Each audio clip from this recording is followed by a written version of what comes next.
Hello, myself Sakshi Agarwal. I am a counseling psychologist at Jagruti Rehabilitation Center. Today I am going to talk about anger management.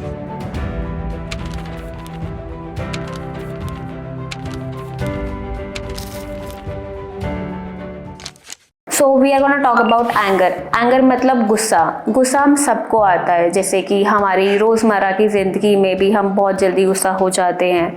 But गुस्सा होना बुरी बात नहीं है.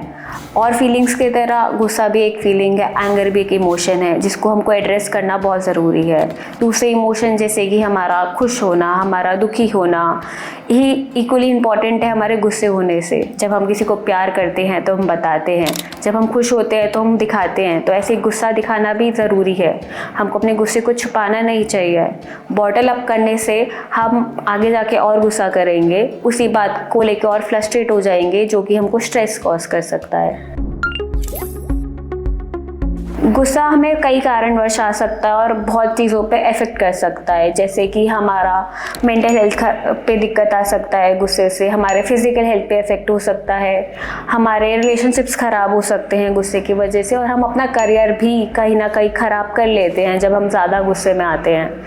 अब जानते हैं कि हमको गुस्सा किस कारण आता है.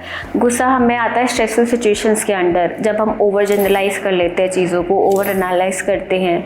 लोग क्या बोल रहे हैं, लोग क्या सोचेंगे, कुछ चीज़ें सोचते हैं, और जब हम अपने आप पे जोर डालते हैं, जैसे कि we must do it, we should do it, तो हम अपने आप पे इतना बर्डन ले लेते हैं कि हमको खुद पे भी गुस्सा आने लग जाता है. सो एंगर को मैनेज करना भी बहुत ज़रूरी है, जो कि हम ईजिली कर सकते हैं. इन द मोमेंट जब आप गुस्से में हैं, आप डीप ब्रीदिंग कर सकते हैं, एक वॉक के लिए जा सकते हैं, सिचुएशन को छोड़ के स्ट्रेचिंग कर सकते हैं, और रिवर्स काउंटिंग कर सकते हैं. वो आपको इन द मोमेंट उन चीज़ों को, थॉट्स को रिलीज़ करने में हेल्प करेगा और आपके एंगर को थोड़ा काम डाउन करेगा.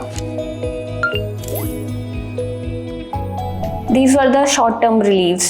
Now we'll talk about long-term anger management. For long-term anger management, we can go for walks on daily basis, meditate, do yoga, exercise. We need to channelize energy to different forms.